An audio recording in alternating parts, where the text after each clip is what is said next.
que no caso é o plano de Deus, e eu creio que tem uma palavra de Deus para a sua vida, para nossas vidas, nesta noite. Amém? Tá gravando? Tem que avisar que está gravando, senão é crime, né? Ficar gravando sem autorização, né? Então, deixa eu colocar mais para cá, um pouquinho, para ver se o áudio fica melhor. Amém, igreja? Então vamos abrir nossas Bíblias, por favor, no Evangelho de Mateus, no capítulo 4. Nós iremos ler juntos versículos 5, 6 e 7. Mateus 4, versículos 5, 6 e 7. Amém? Nós estávamos orando pelo Benilton, tio do pastor Kildare, mas ele infelizmente faleceu ontem. Durante essa semana também nós tomamos conhecimento da situação de internação da avó, da esposa do meu irmão. Também estávamos orando por ela aqui em casa e infelizmente ontem também ela faleceu. Então nós continuamos firmes orando aí pelo pastor Joelino e quem conseguir lembrar também de orar pelo Fausto, um colega meu da época do doutorado lá em Maringá, também encontrava-se em situação bem delicada, vou até buscar informações, saber qual é o quadro. E se você tiver outras pessoas por quem você quer pedir oração, coloque no grupo da igreja, né? E assim a igreja vai poder estar nominalmente, especificamente pela saúde, pela recuperação, pela cura destas pessoas. Tá? Ontem, enquanto eu falava com o meu irmão, né, ele disse que a avó da sua esposa já tinha 71 anos e tinha contraído a Covid e estava internada. E depois, após algum tempo de conversa, ele me falou algo que chamou a atenção. Na hora que ele falou, o Espírito falou ao meu coração e eu tive que responder a ele. E ao mesmo tempo o Senhor já semeou a palavra de hoje, né? Ele me disse assim, sabe, eu acredito também que já era o tempo dela, né? E aí ele disse, era o tempo. Deus sabe, Deus tem um tempo determinado de cada pessoa e o tempo dela tinha chegado. Se não fosse a Covid, ela teria morrido de outra coisa, mas ela teria morrido porque era o tempo. E ao mesmo tempo, enquanto ele falava isso, o Espírito Santo falou no meu coração, né? Porque quantas pessoas, né? Quantos cristãos têm esse argumento para se conformar melhor, né? Para aceitar melhor certas circunstâncias, certas situações adversas. No entanto, do ponto de vista bíblico, nós não podemos dizer que esta afirmativa é dele. Mesmo com 71 anos, ela já tinha tomado a primeira dose da vacina. Ela não precisava ter contraído a Covid, né?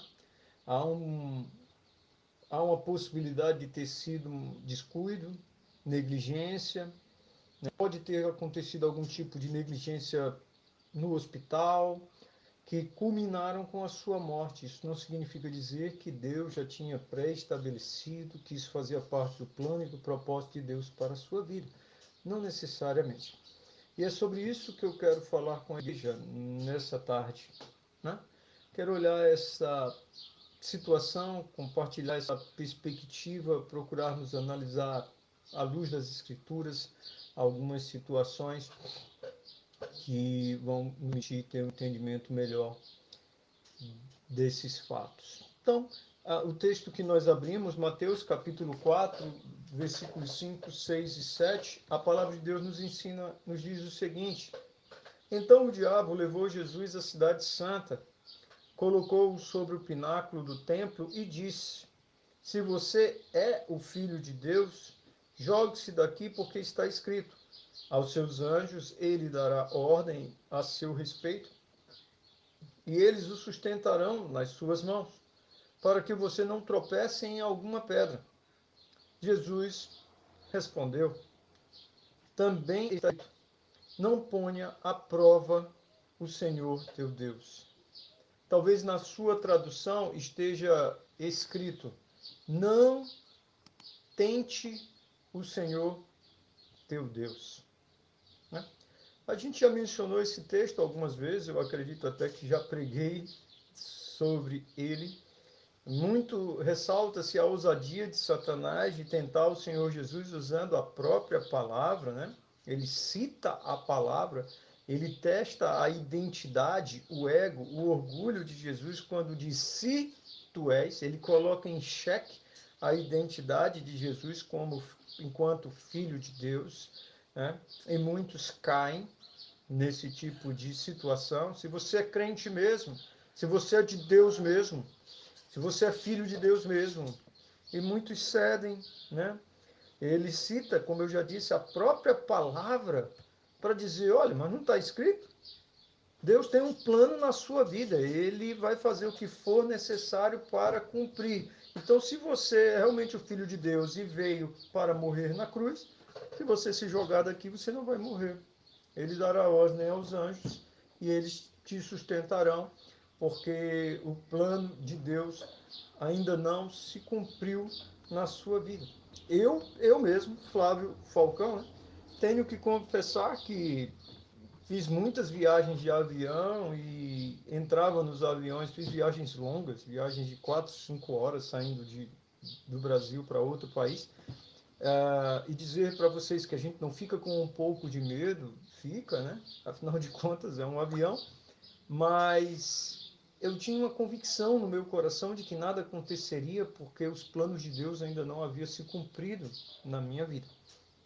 Então eu tinha convicção, não, eu não vou morrer, porque eu sei que Deus ainda tem coisas a cumprir na minha vida, enquanto esse projeto, esse plano não se cumprir, não é o meu tempo, eu não vou morrer. Mas muito me chama a atenção a resposta de Jesus. A resposta de Jesus a Satanás também está escrito, não põe à prova o Senhor, seu Deus. Não tentes o Senhor, teu Deus.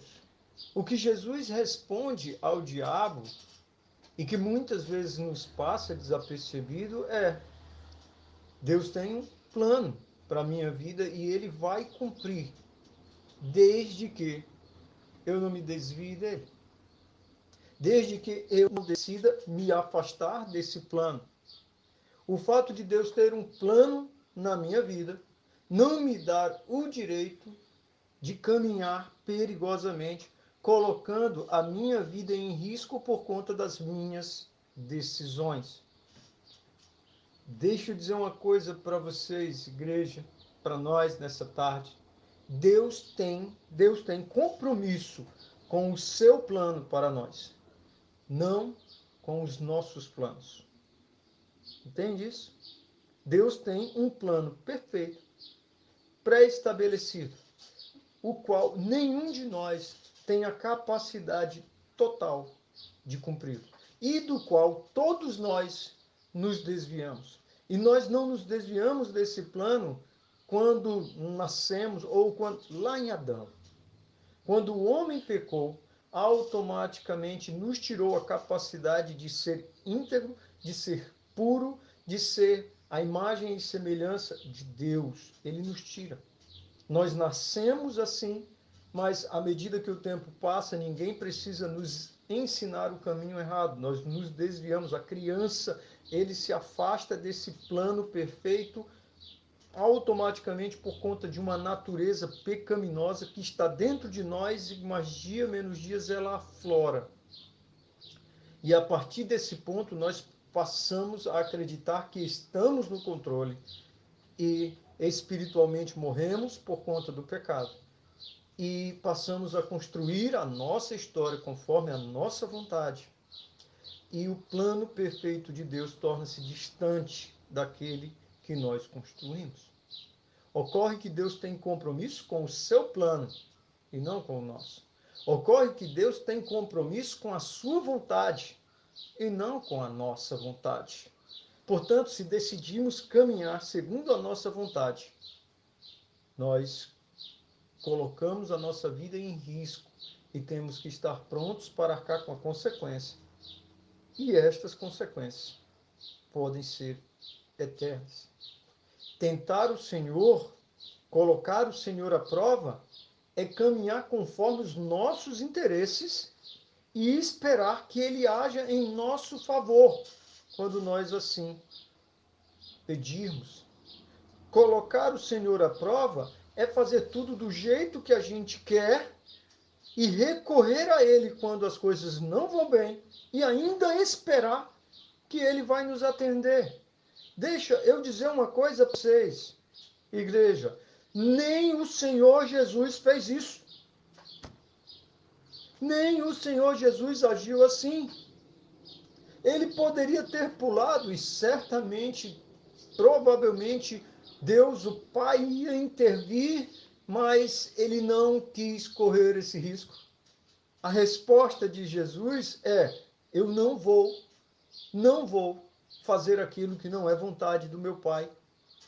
Não vou correr esse risco. Não vou me jogar daqui porque eu não quero tentá-lo. Não vou colocá-lo à prova. Não vou colocá-lo em xeque. Não vou pagar para ver. Foi o que o Senhor Jesus disse. Ele tem um plano perfeito e se eu não me desviar dele, se eu resistir à sua voz, se eu resistir às suas ordens, Satanás, se eu não der ouvido, se eu não cair nas suas artimanhas, nas suas armadilhas, nas suas tentações, se eu me mantiver fiel ao plano perfeito que ele tem para mim, eu sei que estarei seguro. Mas se eu me jogar, Deus não tem responsabilidade com as consequências. Deus não tem nenhum compromisso de enviar seus anjos para me aparar, para me segurar, para nos segurar.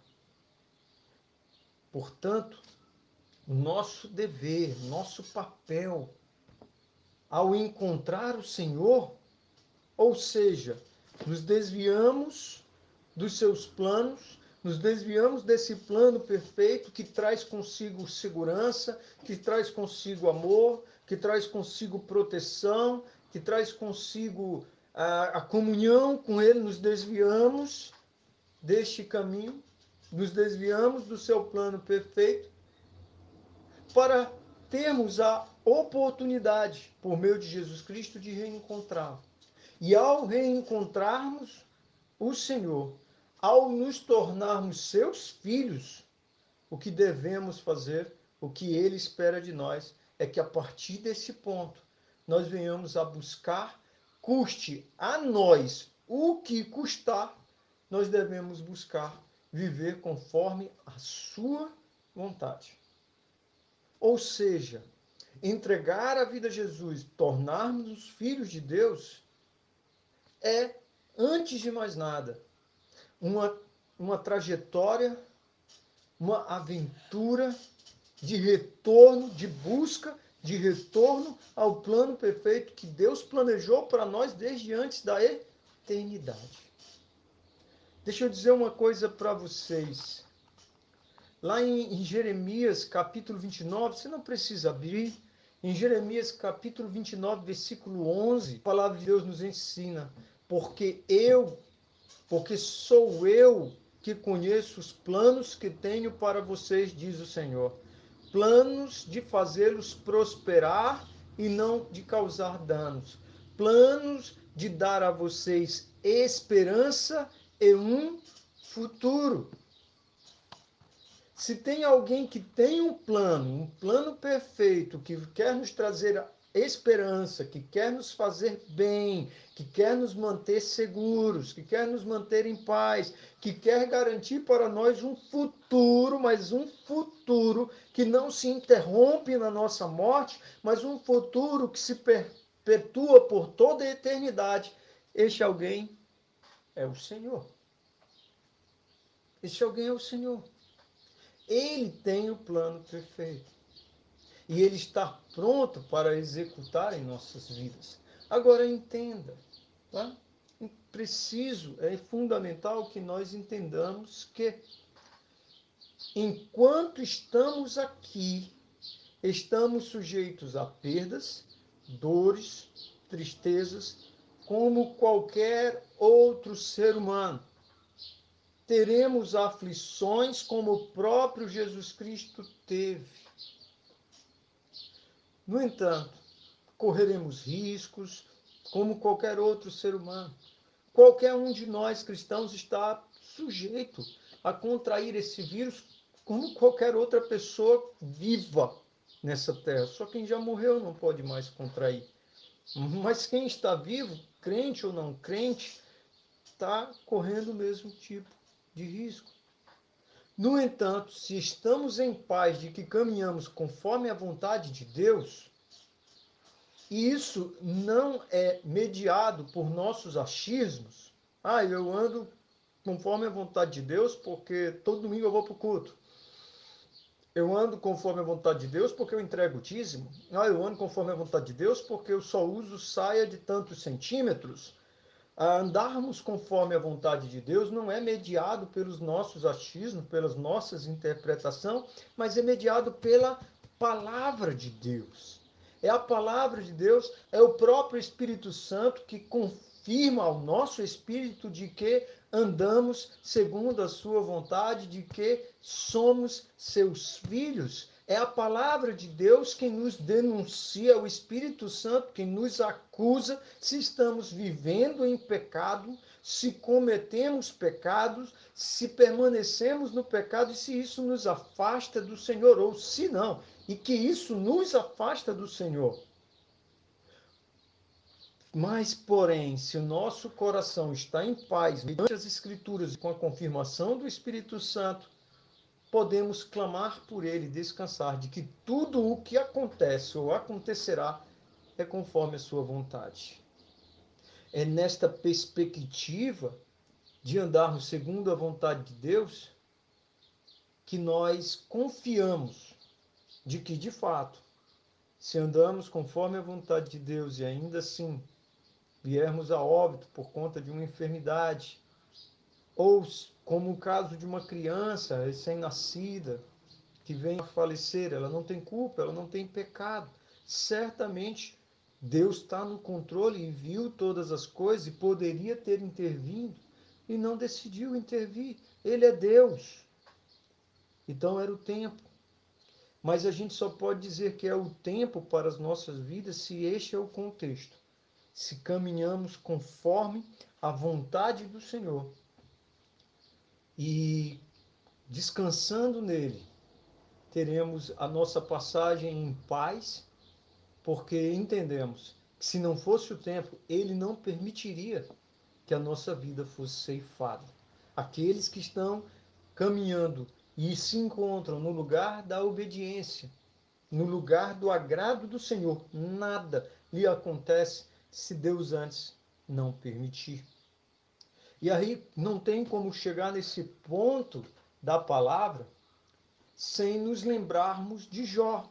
E aí é fundamental que você entenda, Jó era um ser humano, um ser vivo como você e eu, e portanto estava sujeito. O fato dele agradar a Deus, o fato dele atrair a atenção de Deus, o fato de Deus ver nele um homem bom e fiel, como a palavra de Deus nos ensina, não significa que Deus viu nele, que Deus não viu nele algo que pudesse ser melhorado, que algo que Deus percebeu que poderia ser tratado. O fato de ele agradar ao Senhor, o fato de você e eu agradarmos ao Senhor, não nos blinda das dificuldades dos nossos dias. Ninguém tente me convencer que os nossos irmãos que nesse instante estão presos dentro de contêineres, ou os nossos irmãos que nesse instante estão tendo suas vidas tiradas simplesmente pelo fato de que creem no Senhor, isso está acontecendo porque eles estão desagradando a Deus, como alguns amigos de Jó tentaram convencê-lo. Mas se isso ocorre, é porque Deus permite. Querendo ou não, achando a gente bom ou não, o fato de todos os apóstolos terem morrido por causa da sua fé, o único apóstolo que a história, nos permite concluir que morreu de velhice foi o apóstolo João, mas os demais apóstolos todos morreram por causa da sua fé, e eles terem sido martirizados fortaleceu a fé de muitos. Muitos que viram os discípulos morrerem, preferirem morrer a negar a sua fé, entenderam que aquela fé era real e verdadeira e passaram a crer da mesma forma, desenvolveram a mesma fé e estavam dispostos a também morrerem pela sua fé em Cristo, pela sua comunhão com Cristo. Portanto, igreja, o fato de caminharmos próximos, o fato de buscarmos contínua e incessantemente andar conforme a vontade de Deus, não nos blinda do mal, mas nos blinda daquilo que o Senhor não permite que nos toque. Desautoriza Satanás a nos tocar. Agora, quando nos desviamos da vontade de Deus e colocamos o Senhor à prova, ficamos à mercê do inimigo. E não adianta clamarmos pelo Senhor, porque se ele não encontrar em nós um coração quebrantado e contrito, um coração arrependido, ele não tem nenhuma obrigação, não tem nenhum compromisso em nos atender. Esta foi a razão pela qual Jesus não pulou. Jó, embora agradasse ao Senhor, nós podemos entender que tinham áreas, tinham situações na sua vida a qual o Senhor desejava tratar. E ele fez isso.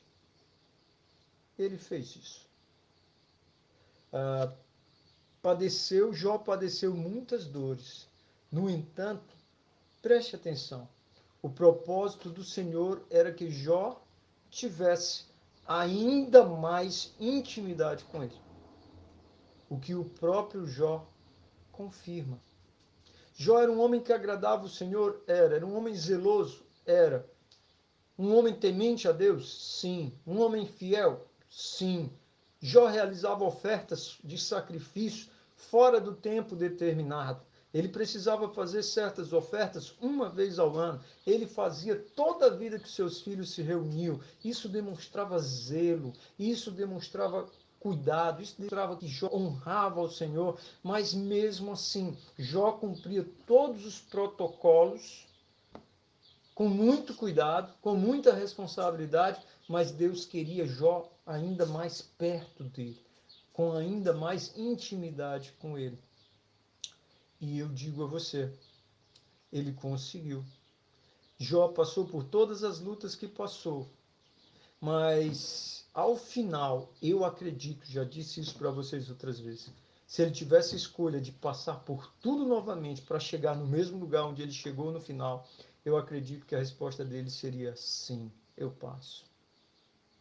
Jó, lá no capítulo 42, no versículo 2, depois de ter passado por todas as suas dores, depois de ter sido acusado por todos os seus amigos, depois de perder quase tudo, porque a gente precisa lembrar que a mulher ele não perdeu. Ele afirma o seguinte, Jó 42, 2. Sei que podes fazer todas as coisas. Nenhum dos teus planos pode ser frustrado. Nenhum dos planos do Senhor pode ser frustrado. Se ele quiser alcançar algo, ele vai estabelecer meios para isso. E ele vai fazer o que for necessário para isso. No entanto, Deus respeita a nossa escolha. E eu quero que você perceba que, embora Jó tenha ficado indignado, embora Jó tenha reclamado, embora Jó tenha gritado que gostaria de, que se fosse possível, marcar um tribunal onde ele pudesse se defender diante do Senhor, embora Jó tenha falado muita coisa, em nenhum momento ele diz, quer saber? Eu não acredito mais neste Deus, em nenhum momento.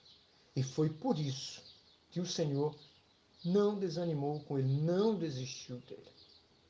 Ao final, ao passar por tudo isso, o que Jó diz ao Senhor, no versículo 5 do mesmo capítulo 42, é: eu te conhecia só de ouvir, mas agora os meus olhos te veem. Nós não sabemos exatamente qual era o contexto de Jó. Jó é um dos personagens bíblicos mais antigos.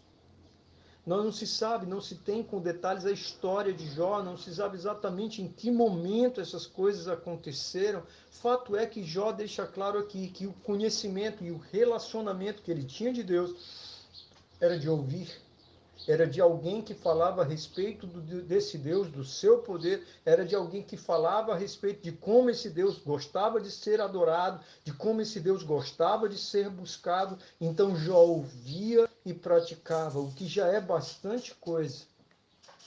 Mas depois de passar por todo esse processo, Jó diz: mas agora os meus olhos te veem. E é importante que você e eu, que nós entendamos que quando Jó diz os meus olhos te veem, não é os meus olhos te veem de modo literal. A própria Bíblia diz que a nenhum homem é dada essa capacidade de ver ao Senhor e permanecer vivo. O próprio Moisés pediu isso ao Senhor e o Senhor disse: Moisés, você não tem capacidade de suportar a minha glória. No entanto, olha, fica nessa posição e olha por aquela fresta da rocha, por uma brecha pequena, porque quando você olhar por esta brecha, você vai ver as minhas costas. Você vai ver um relance, um lapso, uma parte.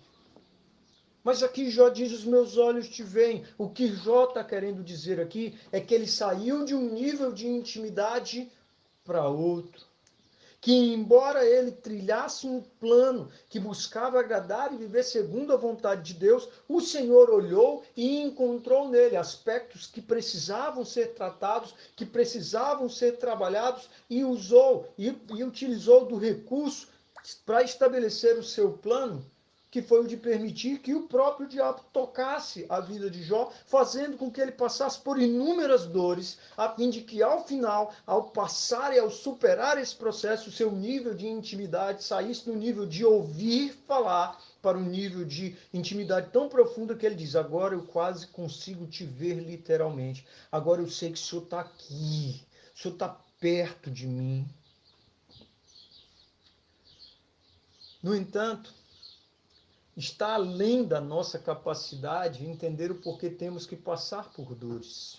Não é razoável, gente, não é fácil, não é natural, não é compreensível a nossa natureza humana o passarmos por dores e sofrimentos para que o propósito do Senhor se cumpra em nossas vidas. Mesmo não sendo no mesmo nível de Jó, todos passamos por isso. E muitos, diferentes de Jó, abandonam a fé porque não suportam esta lapidação do Senhor. Jó, lá no capítulo 42, no versículo 3, escreve o seguinte: tu perguntaste, quem é este que, sem conhecimento, encobre os meus planos? Olha o que o Jó está dizendo, que o Senhor perguntou. O Senhor perguntou, quem é este que, sem conhecimento, encobre os planos? Em outras palavras, eu vou reparafrasear isso para vocês, igreja. O que Jó está dizendo aqui, que o Senhor perguntou, é quem é esse que, sem saber de nada, acha que pode entender o que eu planejei? Para usar um exemplo que todos vão entender, quem é esse que acha que pode ver dentro do pacote do biscoito? Quem é? Quem é esse? E aí isso é uma expressão interna, né, da igreja. Quem escutar essa mensagem fora talvez não entenda a história do pacote do biscoito, né? Mas quem é que tem a capacidade de ver dentro do pacote de biscoito? Olha só, é um plástico fino, mas ninguém tem. Nós não temos. Está lacrado, a gente não vê. O que Deus está dizendo é isso. Que é este? Que sem conhecimento encobre os meus planos. Tenta argumentar sobre os meus planos. Quem? Né? Essa capacidade de entender ocorre, essa incapacidade de entender ocorre por quê? Porque somos humanos. E a nossa humanidade nos leva para longe do Senhor e para longe da sua vontade. Essa nossa incapacidade está dentro de nós, está no nosso DNA. Enquanto nós estivermos aqui, nós vamos ter dificuldade de entender, porque o que nos causa dor, automaticamente a gente tem a ideia de que não pode proceder do Senhor. Uma coisa eu posso garantir para você: Deus não tem prazer em nos ver sofrer, mas Ele se agrada do resultado final. Se esta lapidação nos tornar mais parecidos com Ele, se esta lapidação nos tornar a sua imagem, a sua semelhança e nos tornar mais próximos dele, como tornou a Jó, ele vai dizer, e ao final até nós vamos entender que foi o melhor, que valeu a pena. O Pai, Deus, já fez o que era necessário para que possamos andar segundo a sua vontade. Entenda que Ele já fez o que foi necessário para nós suportarmos toda e qualquer tipo de dor que venhamos a passar. De novo reforço, Ele não quer que soframos desnecessariamente. Muitos de nós sofrem desnecessariamente porque tenta o Senhor Deus, porque se coloca em própria condição de risco, porque decide pular, investir nas tentações e cai nas tentações de Satanás. Deus não tem prazer nisso. Mas, apesar disso, todos nós somos como um diamante bruto que precisa ser lapidado. E eu não sei em você, nós temos na nossa sociedade um ditado que diz que se o filho não escuta os pais, o mundo fora ensinará. E que o ensino que o mundo oferece é muito mais doloroso e, de fato, é a mesma coisa com o Senhor. Se não o escutarmos, se não dermos ouvidos à sua voz, à voz do Espírito Santo, sofreremos mais do que é necessário. Por quê? Porque nos distanciamos dos seus planos. Ele já fez o que era necessário para que tenhamos a capacidade de andar segundo a sua vontade. Ele entregou o seu próprio filho para levar sobre si as suas dores, as minhas dores. Então podemos concluir que temos dores, que sofreremos dores, que sofreremos tristeza, que teremos angústia. Porque caso contrário, o que o Senhor Jesus teria levado sobre si? Ou, eu lhe digo mais, o que levaríamos para a cruz? São as nossas dores, queridos. Passaremos dores, teremos tristezas, teremos angústias, teremos medos. A nossa humanidade vai colocar isso diante de nós todos os dias, mas o que o Senhor nos garante é que nós podemos levar nossas dores, nossas aflições, nossas tristezas aos pés da cruz, porque Ele enviou o seu próprio Filho e ao seu próprio Filho fez sofrer para que você e eu tenhamos para quem e para onde levar as nossas dores, porque nós sofreremos dores. De novo, não precisamos sofrer todas as dores, mas aquelas dores que são necessárias para que o nosso caráter seja lapidado segundo o caráter de Cristo. Isso dói, igreja.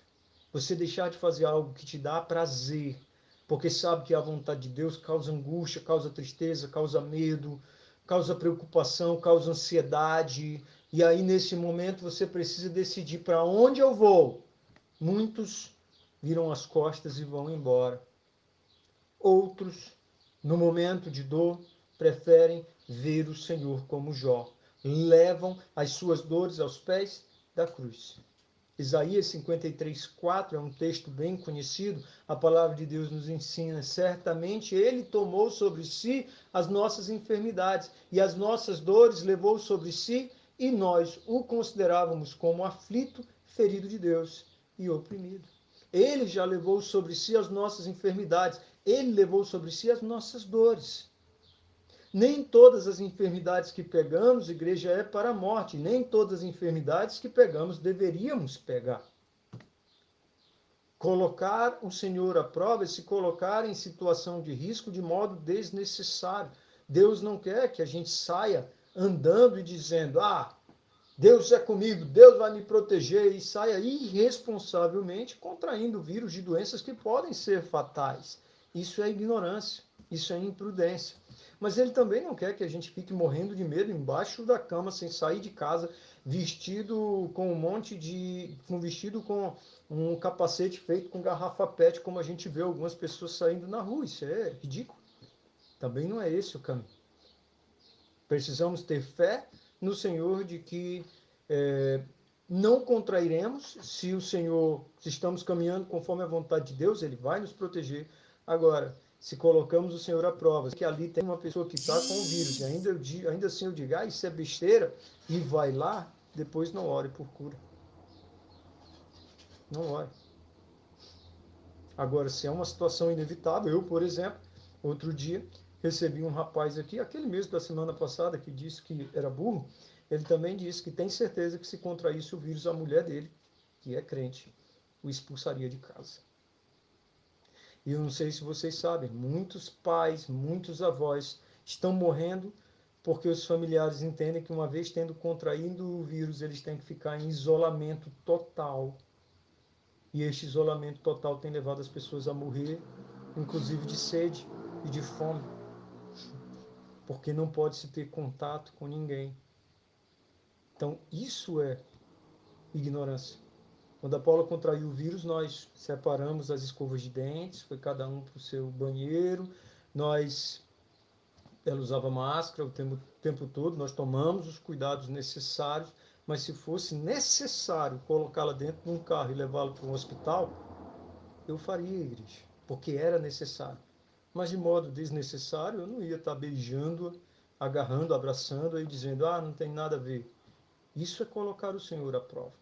Nós precisamos ter esse nível de entendimento, de responsabilidade e de cuidado. Mas o que eu quero dizer para vocês é que se ele fez o próprio filho sofrer, e ele fez, a ponto até mesmo de deixá-lo sozinho por um instante, enquanto ele levou sobre si toda a dor, todo o pecado da humanidade, ele declarou em alto e bom som: Pai, por que me desamparaste? Mas se ele fez isso, ele fez com um propósito. E qual foi o propósito do Senhor? De fazer o filho sofrer por prazer? Não. Ele fez o próprio filho sofrer para nos resgatar. E ele fará o que for necessário para não nos perder. Entenda isso. Se ele fez o próprio filho sofrer para nos resgatar, ele vai fazer o que for necessário para não nos perder. Para que possamos, assim como o filho pródigo, retornar ao Pai e, consequentemente, por consequência, à sua casa e nunca mais ir embora. Preste atenção. Muita gente pensa que sua volta para casa do Pai, como filho pródigo, ocorreu quando entregou sua vida a Jesus. Mas não é verdade. O pródigo já era filho quando foi embora. Ele já era. E o pai o deixou ir. O pai o deixou ir embora. Mais que isso, o pai financiou a sua viagem, dando a ele a parte da sua herança que o pai não tinha obrigação de dar.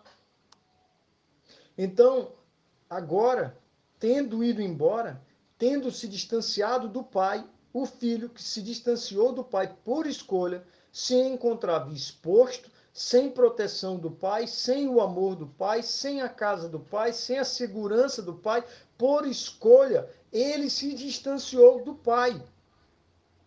E ele era filho. Distanciou-se assim também do plano de amor e cuidado do pai. Quando ele decide voltar, igreja, ele não somente decide voltar para o pai ou para a casa do pai, mas a decisão dele ao decidir voltar foi o de viver conforme o plano do pai.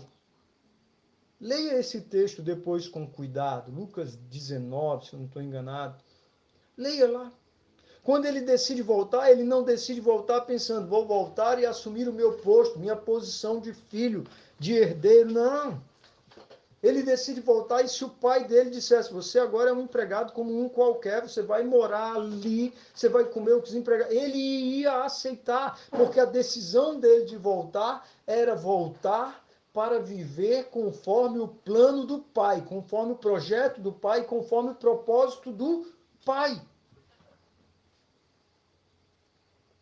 Num lugar, ele seria cuidado, Lucas 15, obrigado, Aline. Num lugar onde ele seria cuidado, onde os planos do pai não seriam os únicos.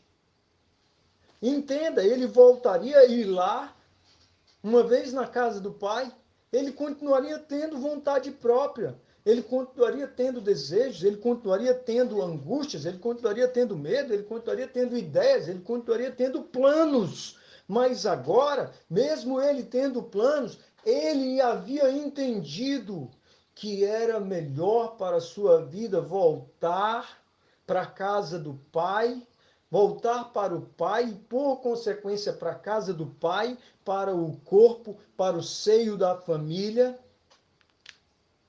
e viver segundo a vontade do pai, segundo o plano perfeito do pai, custe o que custar. Ou seja, os planos do pai são os únicos que importam. Embora não sejam os únicos que existem, mas são os únicos que valem a pena viver. De novo, mesmo caminhando próximo à vontade do Pai, segundo os seus planos, isso não significa que estamos imunes em uma redoma e que não seremos tocados por nenhum mal, não, não. Mas nós não seremos tocados por aquilo que o Senhor não permitir. Então precisamos andar vigilantes, buscando ouvir a voz do Espírito Santo e obedecê-lo. Precisamos andar guardando a palavra de Deus sem nada negociar. Custe a nós o que custar. Custe a nós o que custar. Muitos dos nossos irmãos têm custado a sua própria vida. E nós? Que preço temos pago para caminhar com o Senhor? Eu quero concluir essa palavra lendo alguns trechos, alguns textos bíblicos. O primeiro deles encontra-se em Salmo, no versículo 40, no capítulo 40, versículo 5, quanto o salmista diz o seguinte: Senhor, meu Deus, quantas maravilhas tem feito, não se pode relatar os planos que preparaste para nós. Eu queria proclamá-los e anunciá-los, mas são por demais numerosos. Olha o que o salmista diz, que os planos do Senhor são mais do que o que a gente pode comentar. Às vezes, igreja, a gente acha que Deus é pouco criativo para nós, ou que Deus é muito lento para as nossas vidas, para os nossos planos, porque os nossos planos não estão sendo atendidos ou confirmados por Ele. Deus tem planos perfeitos e abundantes para a vida de cada um de nós, é o que esse salmista diz. E em Provérbios capítulo 16, versículo 3, para concluir, a palavra de Deus nos ensina: consagre ao Senhor tudo o que você faz, e os seus planos serão bem-sucedidos. Consagre ao Senhor tudo o que você faz. E aí então, os seus planos serão bem-sucedidos. Porque quando consagramos ao Senhor tudo o que fazemos, tudo, igreja, tudo o que fazemos, a probabilidade de nos distanciarmos dos seus planos é menor, é mínima. Quando não resistimos à voz do Espírito, erramos menos. Quando damos mais atenção à voz do Espírito, caminhamos mais próximos da vontade do Pai e assim os nossos planos ficam mais próximos dos planos dele e aí nós somos mais bem-sucedidos. Querer ser bem-sucedido caminhando num plano que é nosso e que a gente tem certeza que não é do Senhor, porque fere os seus fundamentos, fere os seus princípios, porque o próprio Espírito Santo já disse que não é pôr o Senhor à prova e a tendência de isto ser um abismo que vai nos levar a outro é grande. Nós queremos ser bem-sucedidos, igreja, não queremos? Deus tem um plano perfeito.